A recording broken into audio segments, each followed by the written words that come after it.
Hey everyone, and welcome to the channel. In this video, we're going to be doing a deep dive on upper structure triads. Now, you may be familiar with this term, but in this video, we're going to be really going through them in depth, showing you how to understand them from the ground up, being very thorough, and showing you all of the different ways that we talk about upper structure triads. There are actually 9 different ways that we can use upper structure triads, specifically on dominant chords, and then we're going to be showing you how to actually practice them in a 2-5-1 chord progression. So thank you so much for tuning in, and let's go on to the video. The first thing that I usually teach when I'm teaching any beginning jazz pianist or aspiring jazz pianist is the 7th chord. We usually start with 7th chords, with the right hand usually playing the full 7th chord in root position.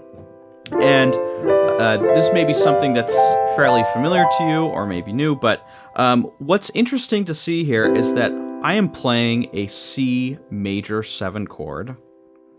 However, if we look closer, we're actually going to find different chords that are built within this chord. So I could think about this as C major 7, starting with the C, and I'm building a C major, and then I'm adding the 7. Another way I could think about this is as an E minor chord that's built on top of a C.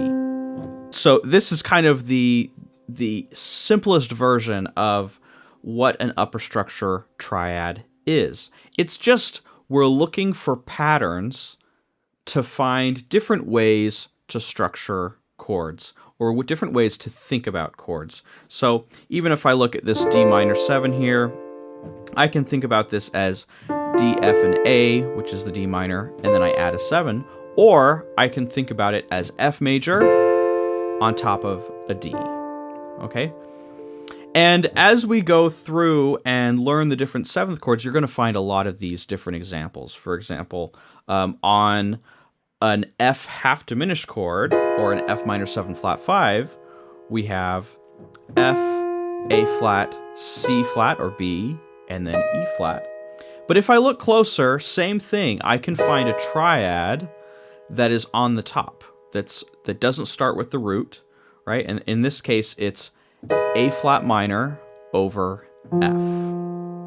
Right, and so this isn't usually what people are talking about when they're talking about upper structure triads, but I just want you to think about it in a little bit of a different way and just start to see those connections. And even on your own, if you're practicing on your own and you're looking at some different chords, if you have any other notes beside just the triad, see if you can find other relationships between the chords.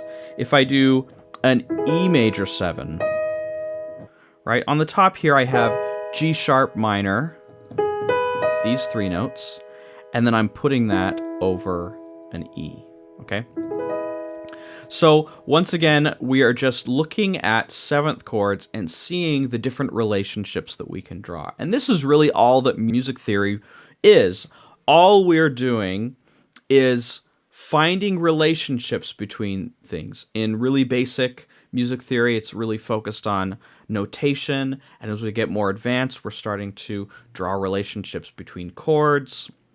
And in a lot of jazz theory, we're focused on the types of chords that jazz musicians play and the patterns that come up when we listen to the music and different things that we notice. And in the case of upper structure triads, really we're trying to find easier ways to understand complex chords. And so the idea of upper structure triads comes from this. So if I'm just going to the 7th, like I said, we can think about it going from the root, or we can just think about a triad that's on the top with a bass note. But if I am doing a larger chord, such as maybe a 9th chord, maybe a D minor 9, we can start to see a lot of different relationships between these chords. So we can see, what the chord symbol is, which is D minor with an added 7th and an added 9th. Or I can also see an F major, right? Kind of nestled in the middle of the chord between the root and the ninth. I can see that F major chord. I can also see an A minor chord on the top, okay, with the D and the F on the bottom, right? Let's take a dominant chord, right? We have maybe an E flat 9 chord. The notes in this chord are E flat, G, B flat, D flat, and hopefully I'm probably going to make mistakes as I'm saying all these notes, but you're welcome to put it in the chat if we have anyone showing up. So we have E flat, G, B flat, D flat, and F.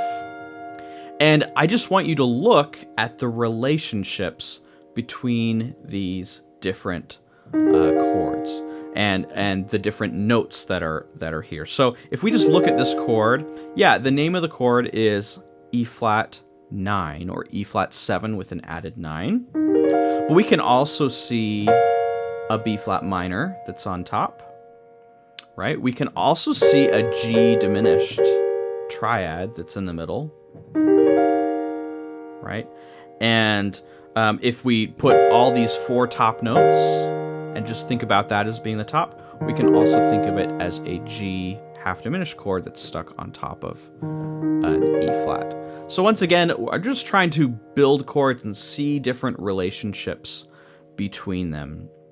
And when the chords start to get larger and larger, it starts to become really necessary that we think about the chords in terms of their upper structure relationship, especially as pianists, as we have 2 hands and a really easy way to think about structuring more complex chords is having our left hand cover the fundamental parts of a chord and the right hand covering the color tones of the chord. So, for example, I can just take this, I can take a C major 9, right? And and this probably isn't going to be a very characteristic jazz voicing, but I could play C, E, G in the left hand, and then I can play the 7th and the 9th in my right hand, right? I can also do it a little bit differently where I maybe play the root 3rd and 7th in my left hand, and then I play the 9th and the 5th in my right hand. So as we start to build chords that are beyond the 5th, we start to need to divide and conquer the chord. And the way that jazz musicians often do this is by starting to kind of codify different upper structure triads that we really commonly see on different chords, specifically dominant chords. So dominant chords are interesting because there are so many options for dominant chords. If I'm playing a dominant chord, the interesting thing is that there are so many options for tension notes. So if I'm just going up to the 9th, we have our flat 9s, we have our natural 9s, and we have our sharp 9s. As for the 5ths, we could do a flat 5, we could do a natural 5, we could also do a sharp 5, and we could do any combinations of the above, right? So we could do flat 5 and sharp 9, right? We could do sharp 5 and flat 9. These are all completely valid ways to play a dominant chord. And we are going to get into specific upper structure triads, but I just want you to notice as I'm playing this one, we were looking for relationships between different chords earlier when we were looking at just major chords or minor chords up to the 7th or to the 9th. But now we have something that we have a flat 5, or you could also think about this as a sharp 11. And we have a flatted 7th, and we have a sharp 9. And you might not think initially of thinking of this as a triad, right? But if I'm just looking at it, what is my right hand actually playing? So I'm playing a third in this C7 flat 5 sharp 9, right? I'm playing the third with my thumb, but the rest of my hand is playing an E flat minor triad, right?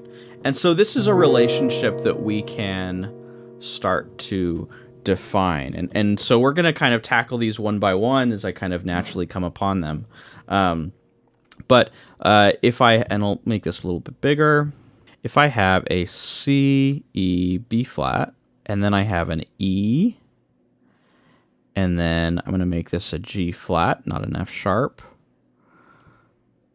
So I have an E natural, and then I have a G flat, B flat. And I guess I'll leave that one out, and an E flat on top.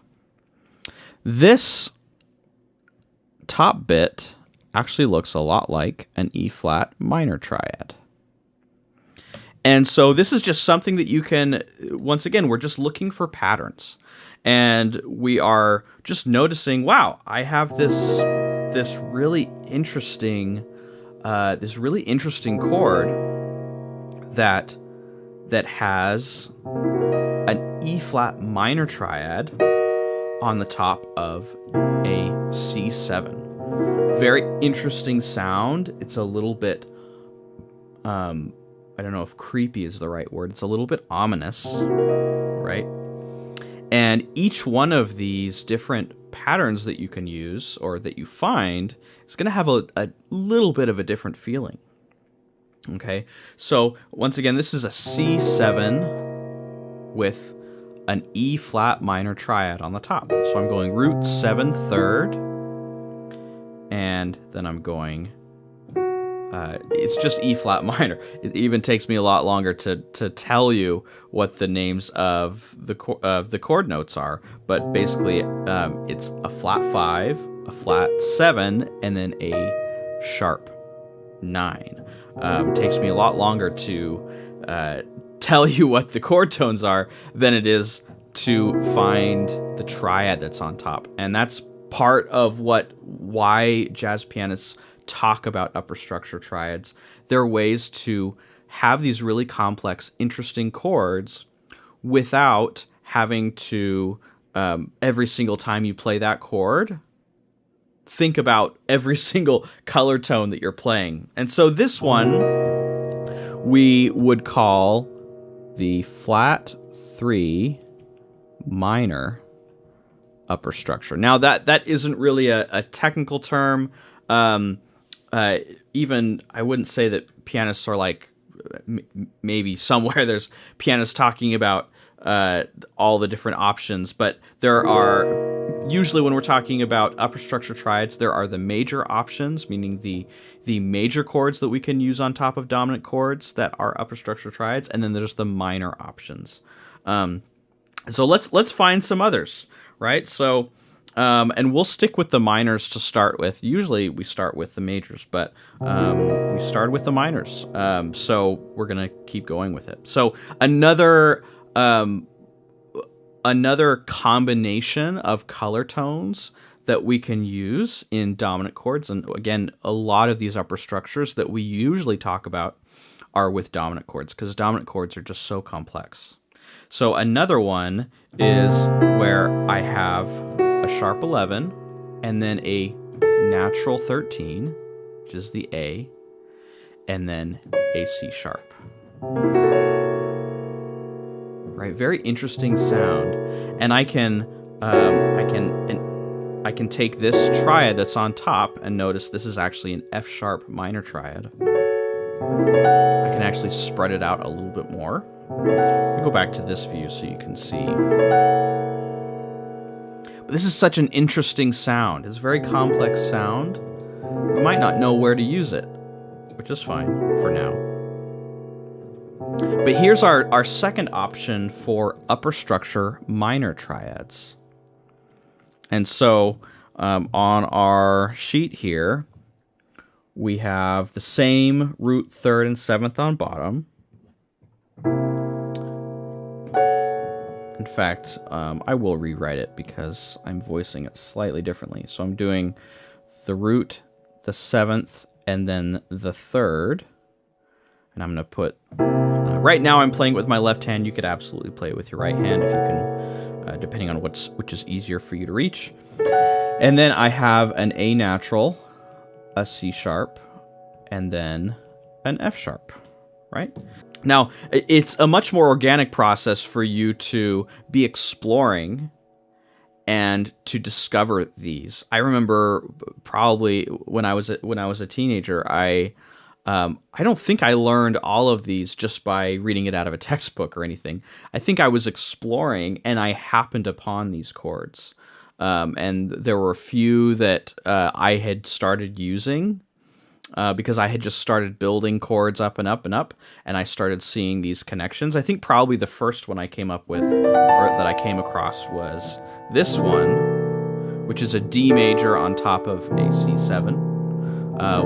Which we'll talk a little bit more about. But I think this was one of the first ones that I became familiar with, and I didn't really know what it was. I didn't know that it had a name, right? And then later, when I started learning more about jazz theory, I came across it and I said, "Oh, I use that," right? So it's a much more organic process if you can explore and find some of these relationships on your own. But I of course want to help you understand it if you are coming across it the first time and maybe you haven't explored these. So this is just kind of a jumping off point to start seeing some relationships here. We just came up with our second one, and I was just showing you through some options of minor triads that you can put on top of dominant chords. This one is F sharp minor, and I'm putting these from C7 just because it'll be easier to remember them if you don't have to transpose as you're doing it, right? And this one we would call a flat 5. In this case, I'm going to call it a sharp 4 minor upper structure, meaning that I'm on a C7 chord and I'm finding the sharp 4 of that chord, which is the F sharp, and then I'm building a minor triad on the top of it.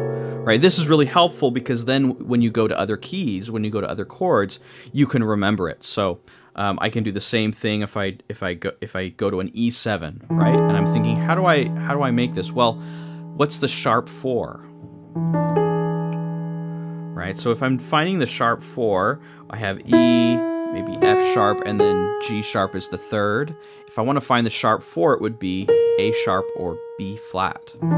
So now I can put a minor triad on that B flat minor. Really crunchy, interesting chord, right? And that's our chord. And what it is I'm going to go back to the C7. But so we have a C7, right? We have our 7th. Oh, got to get that back. So we have our root, our 7th, our 3rd, a 13th, which is this A, right?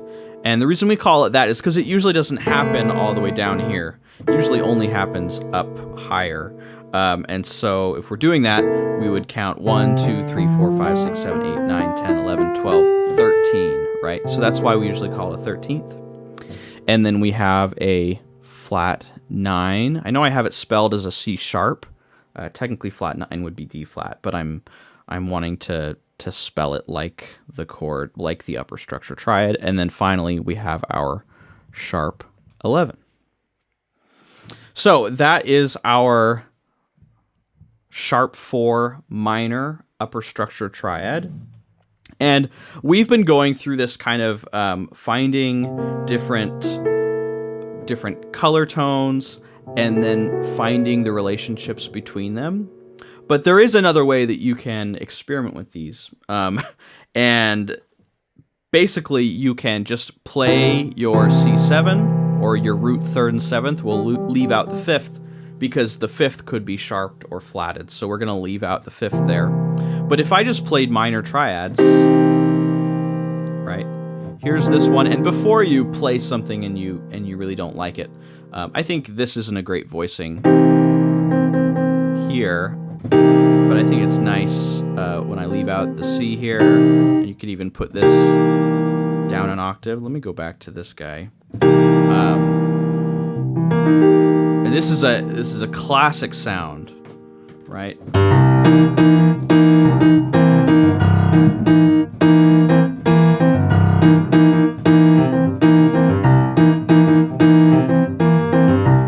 So that is a classic sound when it comes to funk music, right? And even a lot of times that's used as a one chord, meaning we continually go back to this feeling, right? So that would be a minor 1 upper structure triad. So I've got C minor, essentially C minor, and I won't.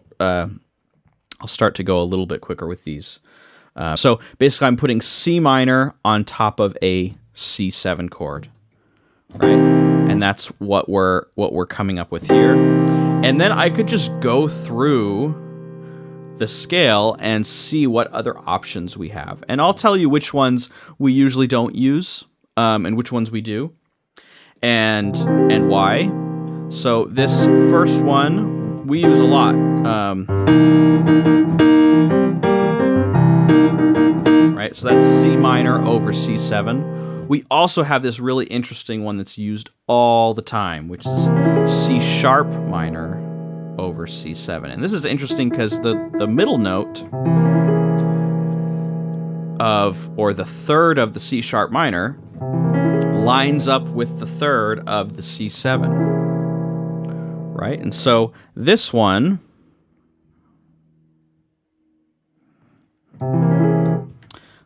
C sharp minor over C7, it ends up being a C7 flat 9 with a flat 13. You could also think about this as a sharp 5. But that's basically what it is. And then as we keep going up, now this one, D minor over C7, it's really not used that much at all because we have this E that is very violently clashing with our F above. Right, so not very common at all. There might be some specific place where an arranger may choose to use this chord, but for the most part, we're not using this one. So this one isn't one that we typically use. If we continue on, E flat minor, that's the first one that we actually came up with, right? E flat minor over C7. All right, the next one would be E minor, and this one, once again, we don't use this one hardly at all because we have a major 7 over a flatted 7. It really just doesn't sound that good. So moving on, the F minor we also don't use very much because once again, any chord with that F in it above the E, which is the third of the C7, we're not really going to like that. They don't get along very well. So continuing on to the F sharp minor, we saw this one before. So F sharp minor over C7. This is a great voicing. Right. Getting a little bit ahead of myself, but this is a great one.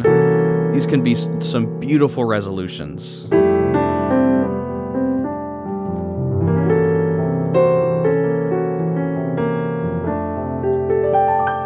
Right, so some great ones with the F sharp minor. We do have G minor, right? G minor. This is a much more basic upper structure triad, and we usually don't even consider it an upper structure triad because it's really just it's just the 5th, 7th, and the 9th, right? So if we were just playing our C9, the G minor is already just there, right? Still a beautiful sound, but it is a simpler sound and probably used a lot more than the other ones. But we don't usually consider this an upper structure triad because it just sounds, it's just a C9, right?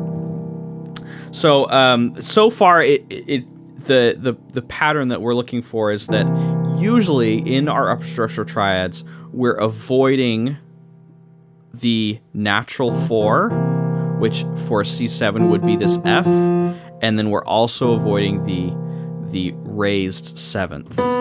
It just doesn't really work with these dominant chords, and that's kind of the rule of thumb that you'll have as you go throughout these options.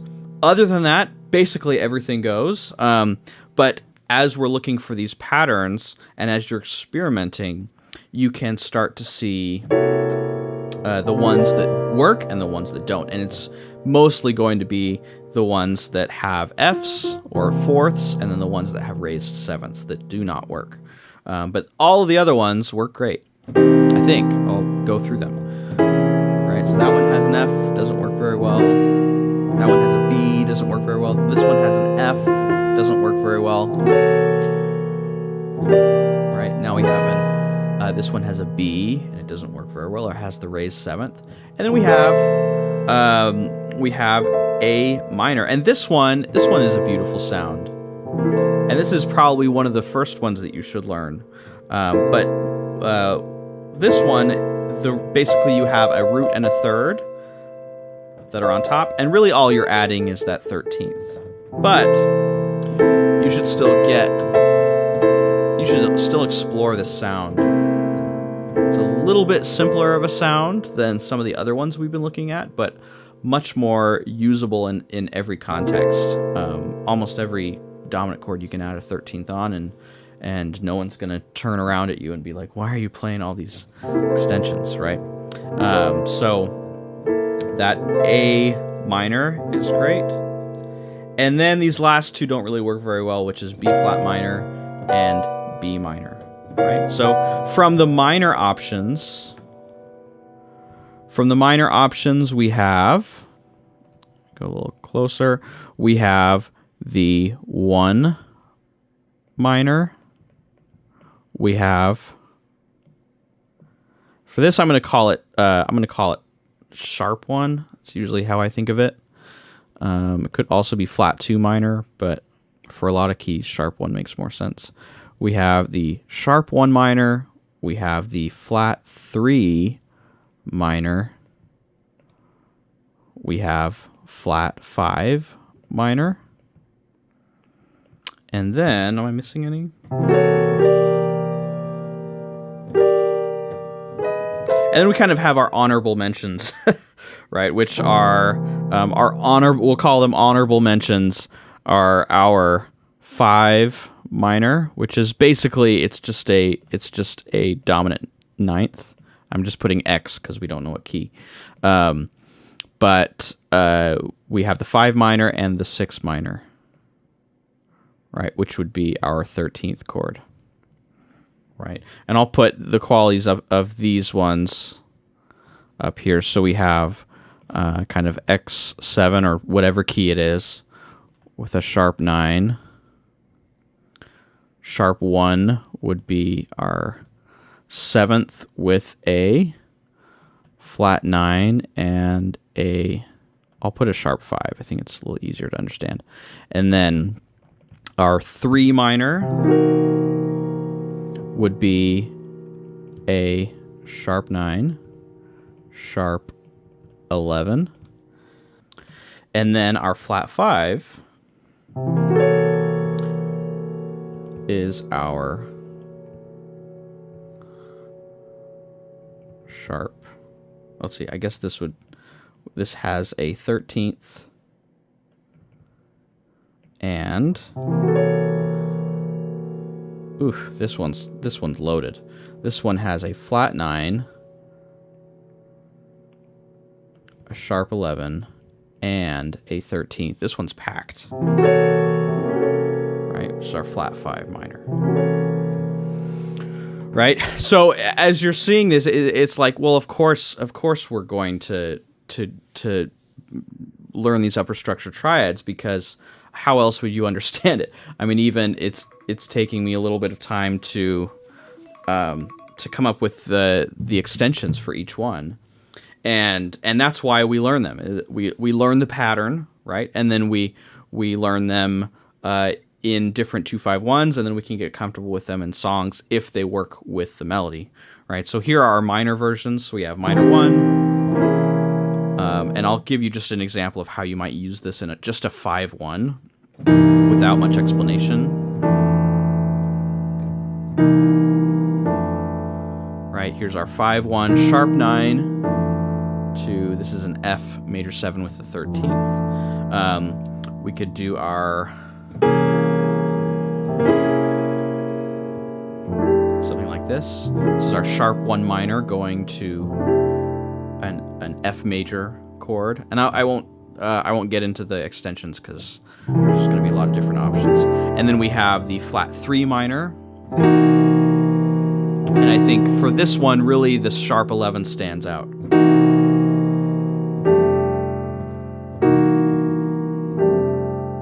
And then for the flat 5 minor. So we actually went a little bit in opposite order than I usually do when teaching upper structure triads, and that's just because we ended up in the wild finding our minor upper structure triads first. But let's now tackle the majors, and you may have heard these before. You may have opened up a book where it has these listed out, and usually if we're talking about upper structure triads, we're talking about the major chords that you can put on top of dominant chords. So this one's probably the first one that I ever discovered, and that's that on a dominant chord, you can put a major chord a whole step up. And this will naturally happen as you just build the dominant chord up. The natural 11th doesn't work because it clashes with the 3rd below, but we have the 7th, 9th, and then we kind of nudge the 11th to the sharp, just a little bit so it doesn't clash so much with the 3rd below. And then finally we land at our 13th. And usually this is this is the first one I learned. I think I just kind of discovered it as I was playing with chords. And so this one's really nice. This one is really effective when you're doing a tritone substitution. So this one, it does resolve down a 5th. I don't find it the most satisfying when I'm going down a 5th. It might be because of some of the resolutions. This is actually used in a lot of different tunes. So let me write that down so you can follow along with it. So we've got, because this one really is very common. It's common in a lot of tunes, and I'll try to think of some examples. So we've got root 3rd 7th, and then we have D major on top, right? And so this is C7 with a 9th, sharp 11th, and a 13th, which is that D major chord on top. And hopefully you can see that fairly well. But this is used a ton in different tunes. Let me give you just a few examples. The first one that came to my mind was Girl from Ipanema. The 2nd chord, which is usually kind of a dominant 9th chord, it's really easy to add that sharp 11 when you're soloing. So let me move this out a little bit.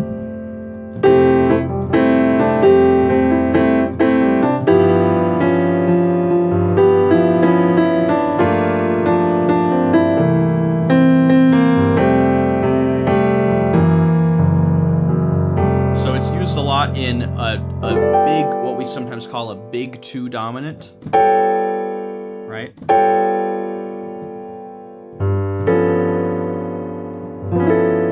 this case, I've got the sharp 11, and I'm playing a G dominant. This is probably a little too quiet. I've got a G dominant that has an A major on the top, right?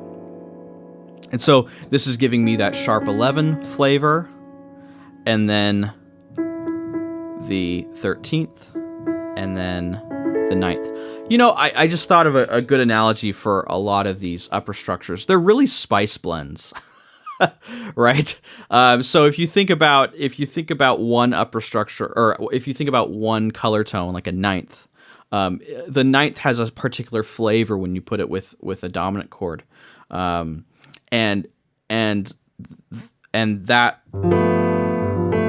that flavor is there to some extent, no matter what else is with it. Right? You add that flavor, you add the 9th. Now, if I add the sharp 11th, I can add a different flavor, right? If I add the 13th, I can add a third flavor. But what these upper structure triads do a really good job of, it's kind of like you're going to your spice cabinet and you're grabbing your Italian seasoning, and it's got like 4 or 5 different spices, right? And you're just grabbing the thing out of the spice cabinet, and you put on your spice blend, and it's got all these flavors, and you're like, wow, I didn't have to hardly do any work, right? When I'm playing, I'm not always thinking, okay, in fact, I'm usually not going to be thinking, oh, I'm going to add my 9th, I'm going to add my sharp 11th, I'm going to add my 13th.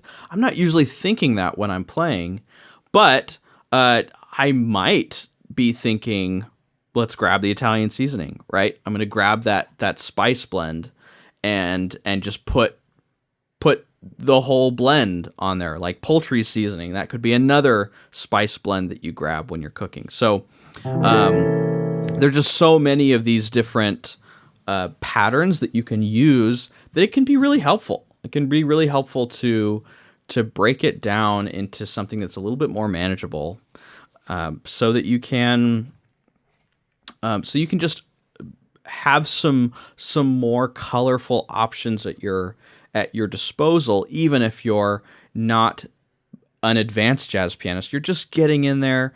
Maybe you to keep with the cooking analogies. I love cooking analogies.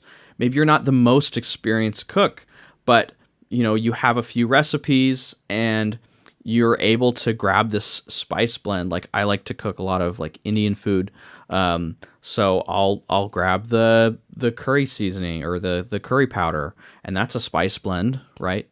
So they just kind of help you solidify some of those sounds in your ears, because some of these chords, they may not be familiar to you. They may be completely new to you, and you may not like the sound when you've just started out with them. Maybe that F sharp minor over the C7 it just doesn't really, you don't really like it. But you start to play it a little bit more. You start to play it in some different tunes, and you can find out places to use it that you really like, that you find really beautiful. And so that's what these upper structure triads do really well. So let's continue on. So we've got this. I did want to tell you one other place where this goes really well, which as I was playing Girl from Ipanema, I found yet another place where this is used in Girl from Ipanema. So if I'm going,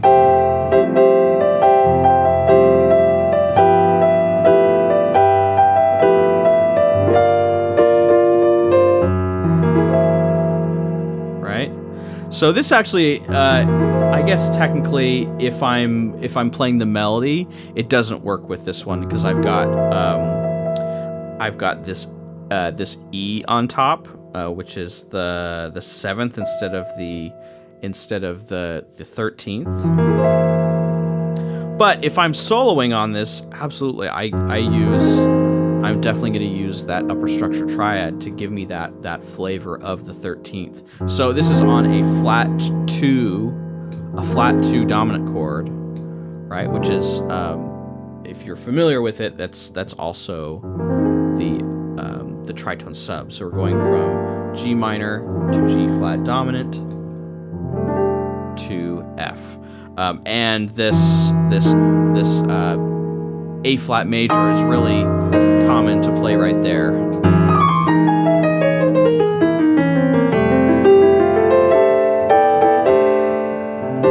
Right, so that one's really nice there. Once again, this is the major 2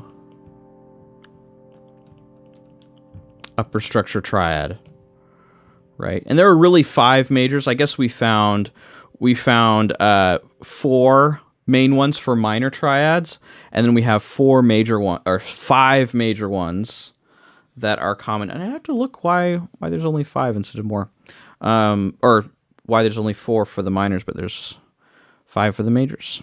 I don't know, mystery. I'll figure that out someday. So the next one for our major triads, for our upper structure triads, is an E flat major. So same structure on bottom. We have a root 3rd and 7th, and we have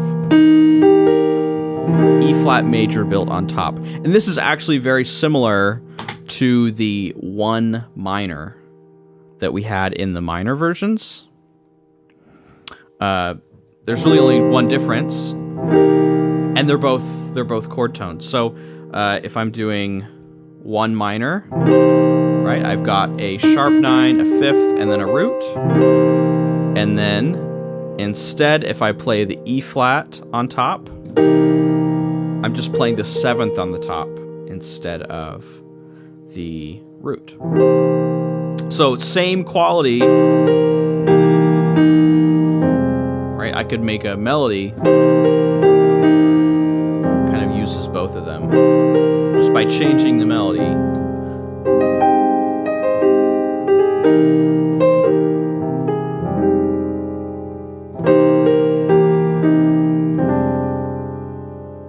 Right, so there's an option for the 3.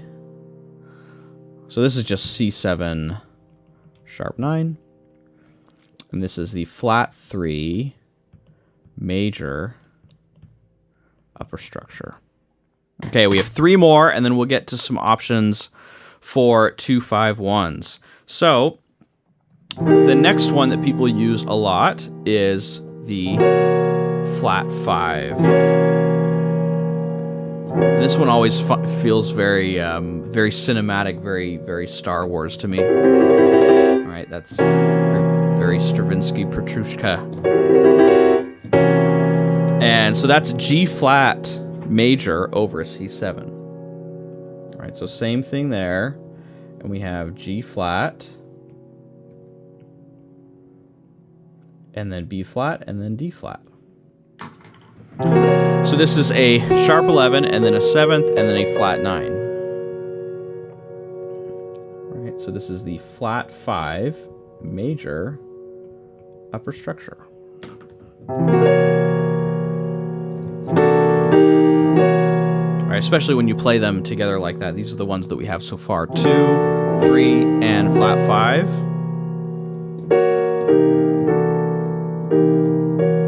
It's just a lot of color at once. So that is our 7th. So that's C7 with a flat 9 and a sharp 11. The next one is probably the most common of all of the upper structure triads, at least for 5 chords. And it is the flat 6 upper structure triad. So we have flat 6 upper structure, which is A flat. It's an A flat triad. And I have it kind of voiced weird here, but I'm just doing that for clarity's sake. All right, so we've got A flat, an A flat triad on top. And then we have our C7 on bottom. Usually we're going to put these a little closer together, something like this. So we're putting the A flat in inversion. And this is our typical, if this is what we would usually, if someone says on a lead sheet just C7 alt, usually it's going to mean this version with the sharp 9 and the sharp 5.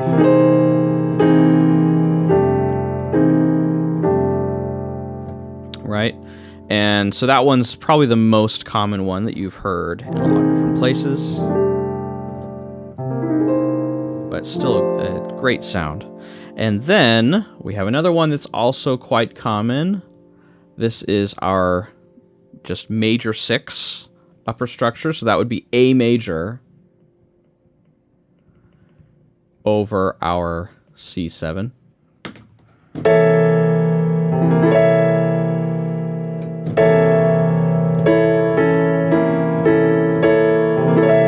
And this one in particular, it gets our 13. I guess I'll put the flat 9 first. So it gets our flat 9, and then it also gets us a 13. Right? So once again, these are all spice blends. And we've got our 13th and our flat 9. Right? And we can voice these any way we like. But usually the most common way is that our right hand is going to take the upper structure triad in some form, and then our left hand is covering the root, 3rd, and 7th. And if we're playing with the bass player, then we can leave out the root and just do... right, we can just play the 3rd and the 7th in our left hand, and then we can play the upper structure triad in our right hand.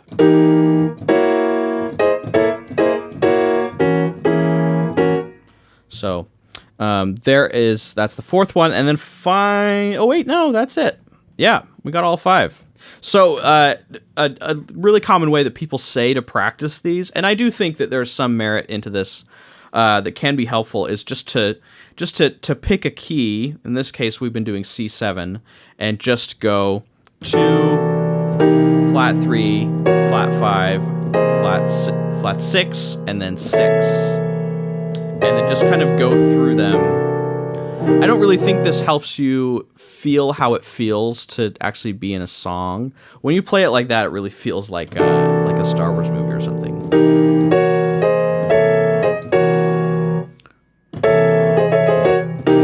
Right? It feels very, very John Williams-esque to put them that close to each other.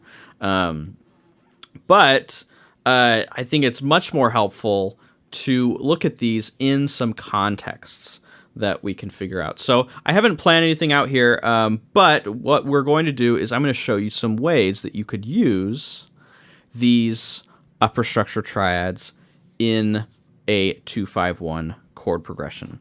And so let's just start out with, we're going to stay in the same key. So let's just start out with a very straight up G minor 9 chord. And what I want to do is I want you to just look for opportunities to use one of these.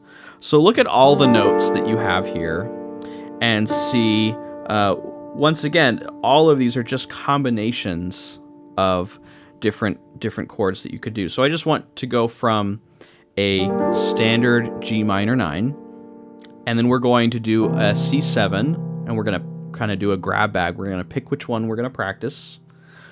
And we're going to go to C7, and then we're going to resolve to our F major 7. This is probably going to be the most structured that you could practice these. But just starting out with the ones that we did first, I'll use that because that's a little bit easier to see. So we have our 1 minor. So if I did that...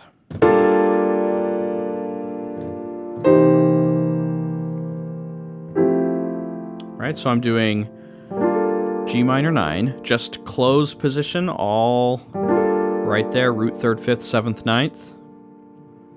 And then I'm using my 1 minor, which is C minor triad, over my C7. And for now, I'm just going to keep defaulting to this root 3rd, 7th in the left hand, and then playing the triad, and then resolving it. So...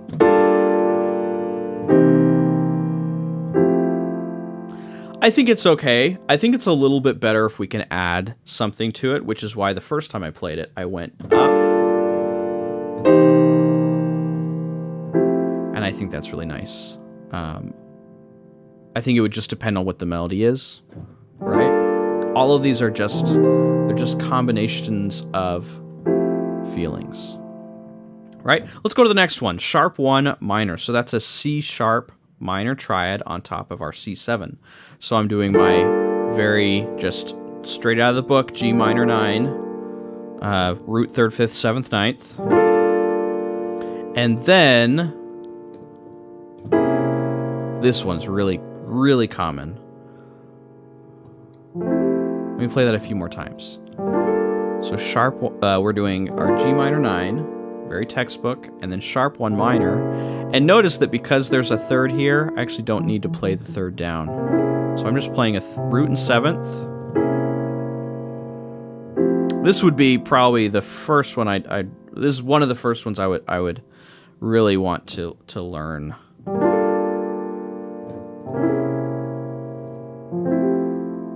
Really clearly, yeah. Oh. It's a major, sorry.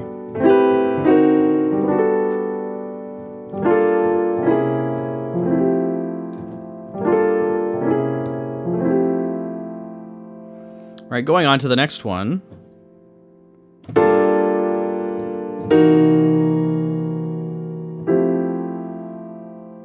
So, G minor 9, then doing E flat minor on top of a C7. Once again, we're just doing root 3rd and 7th. And this one we do need the root 3rd and 7th because, well, I guess we technically could leave out the 7th. But we have no 3rd in this version, so I do think this is nice, and I would start off practicing this one like this. But do be aware that there are some nice options that you can use later where you do like this, and then now, because we've set up this expectation with this rising melody, we can resolve to something like this with the sharp 11, which is really nice. Right, really beautiful option. Okay, going on to the 4th one.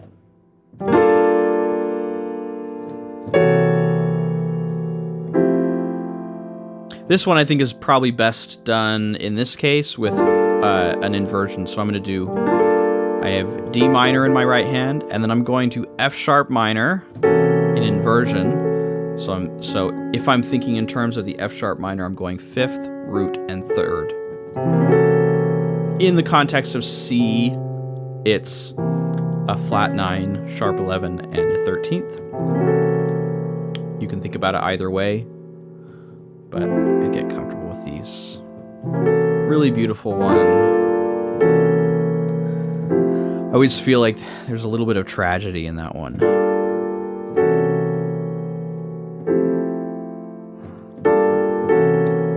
Right. I'm going to skip these honorable mentions for now. So now let's go on to our major triads that we can use on dominant chords. So we have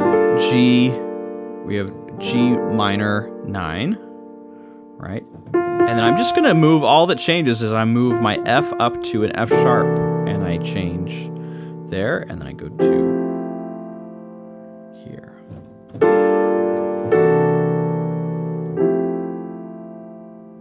Right, really nice option.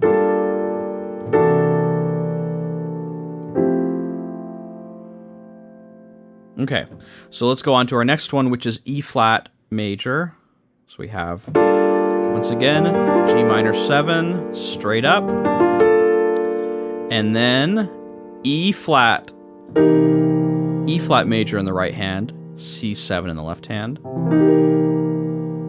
and then back to our F major 9.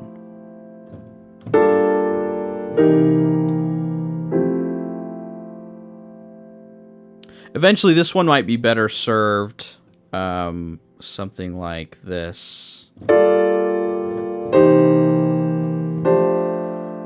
I think it's just a little bit interesting. Melody matters a lot with these chords. I know we talk about chords by themselves so much, but melody matters so much.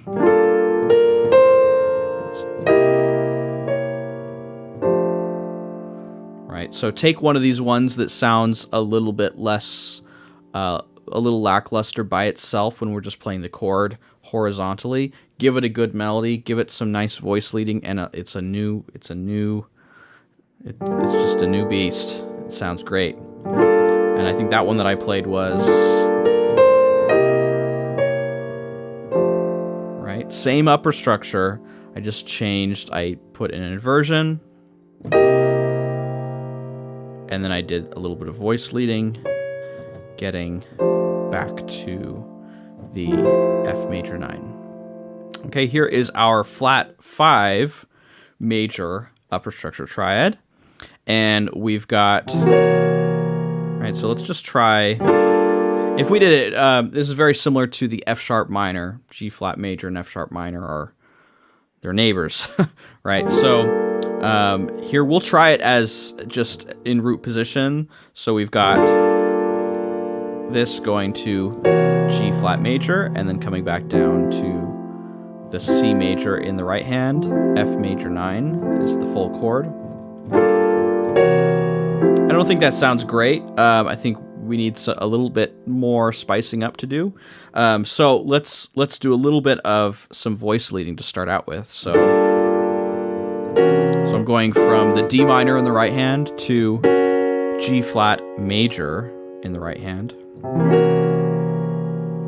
And then we can go back to our F major 9. So, and I can bring this G flat major, I can bring it up a half step to G major. We haven't really talked about upper structure triads on major chords, but this is a really nice one.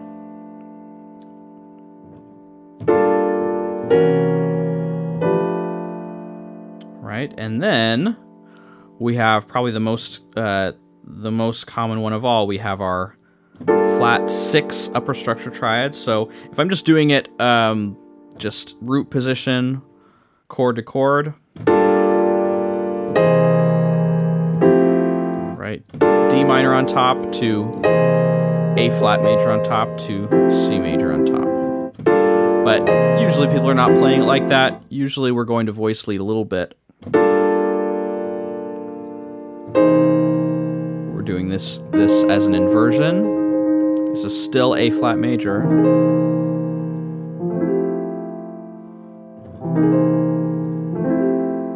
And then going on to finally our last one. We're doing 6, so this is going to be an A major triad.